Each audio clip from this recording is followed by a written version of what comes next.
Dan ili noć, vi se nalazite na kanalu Stigmatik ili kod kuće jeste. Ovo što ste upravo gledali su isjeci malo isfrizirani, jeli, iz čuvenog filma Šakal. Međutim, film jeste, ima puno umjetničke slobode i mi večeras pričamo o jednom šakalu, večeras ili jutro, dan kad već budete gledali. I možete odmah da se preplatite, da lajkujete video, zaista zanimljiv, izuzetan. Tema je stvarno dobra zato što je vezana za Balkan, jer je dosta boravio na Balkanu, imao je veoma prisan odnos sa Titom, vjerovali ili ne. Ilić, Ramirez, Sanchez ili Carlos ili Šakal, to su Carlos Šakal, su bila kodna imena, inače je iz Venezuele, znači. A imao je braću koja su se zvala Vladimir i Lenin, ja mislim. Da, Vladimir i Lenin, dva brata.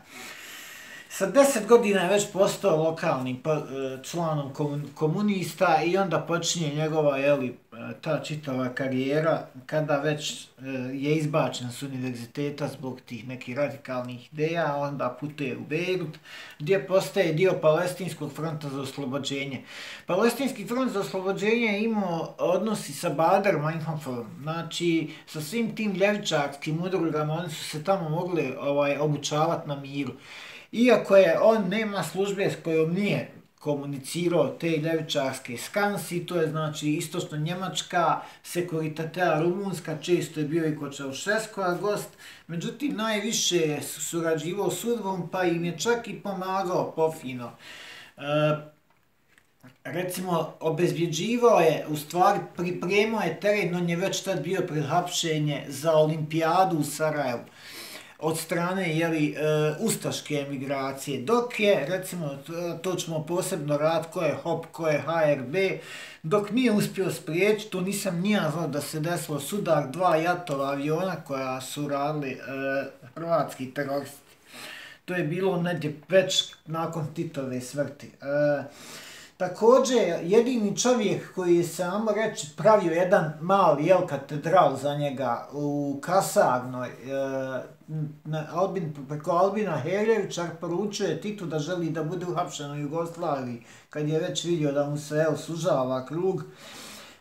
Tito se na to kao nasmijao, međutim naredili su da se cijel jedan sprat garnizona prekreći i uredi za njega.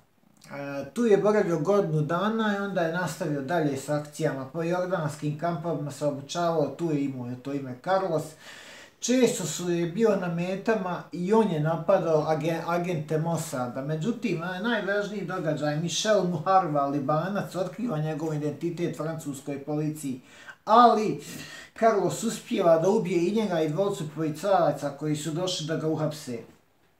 Krajem 75. još 5 terorista napada sjedište OPEC-a u Beču, uzimaju 60 talaca i ubijaju 3 osobe. Zaista puno toga je uradio.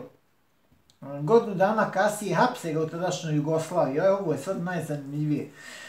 U Jugoslaviji kad je bio uhapšen u hotelu Esplanada od strane agenata CIA, ja mislim, da, CIA i francuskih agenata, Tito je naredio da ga se odmah pusti jer je na teritoriji Jugoslavije.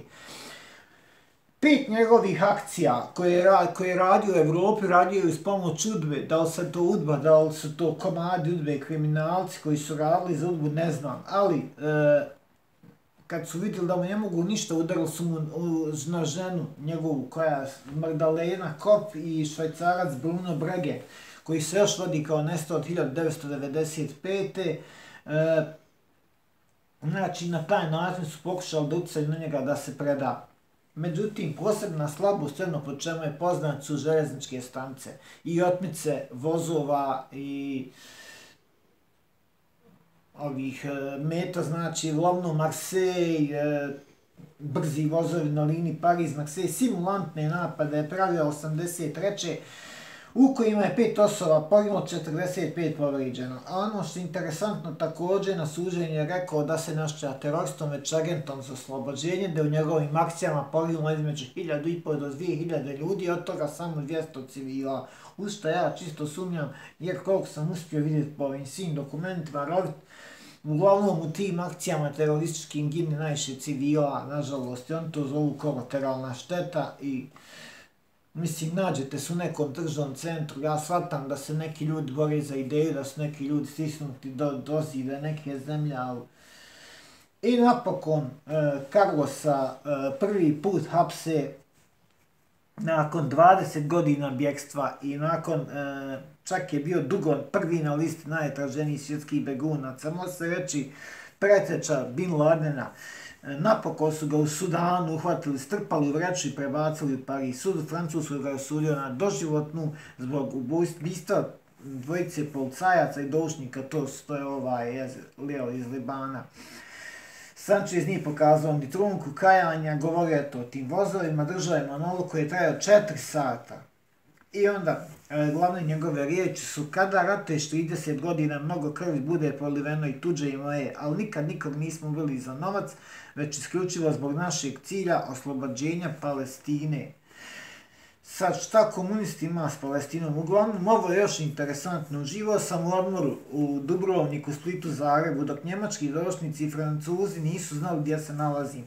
Počeli su vršiti pritisak na Jugoslaviju, pa su me hapsili u zagrebačkom hotelu Esplanade s lažnim alžijskim pasosom. Kad je Tito čuo da su uhapsili, odmah mi je omogućio bijeg u zemlji po mom izboru.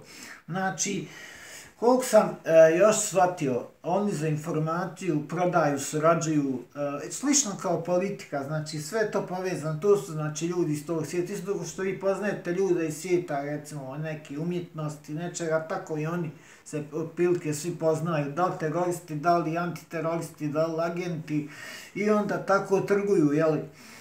Sad, od službe do službe, od vremena do vremena se mijenjaju, sada sve prelazi na neki high tech, ali definitivno osoba koja je bila, znači, jako ovako interesantna.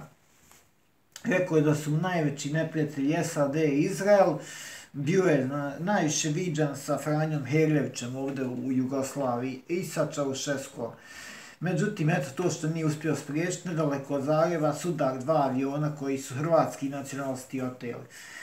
Ima tu puno još za pričat o njemu, međutim znam da ljudi obično previše ne mogu ni da upiju ni da zapamte. Ono što je zanimljivo Račemo, on je što bi htio da mi napišete u komentarima koje želite tajne službe da radite. Također, za razliku od svih terorista, on je imao manira, uvijek je nosio tu neku, kako se kaže, Hermesovu kravatu, volio je skupe hotele, skupa pića, znači nije ko Bin Laden tip da se krio po pećinama i to, i stvarno je bio dobar sa Titom. Mislio sam da je to mit, međutim provjerio sam na više izvora, nemoguće da baš svi pričaju takvu priču.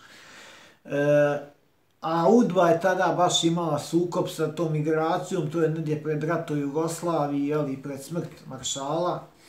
Tako da definitivno moguće da je 90% ovih informacija 100% tačno. Znači, neće da su sve 100% tačne brojevi i to da li je koji napad bio, da li koji nije bio, to je, mislim, teško, jer i danas se frizira istorija, mogu misliti kako se, znači sve kako ide vrijeme dalje, sve je malo teže zbog tih prisustva kamera što se snima, što sam pričao 1000 puta, ali zanimljivo je još reći, evo, da je na Dedinju jedno vrijeme živio i da mu je najbolje bilo i najsigurnije se osjećao u Jugoslaviji. I da je iz Jugoslavije često planirao sve svoje napade, znači iz Beograda je planirao neke akcije i napade, što je također interesantno.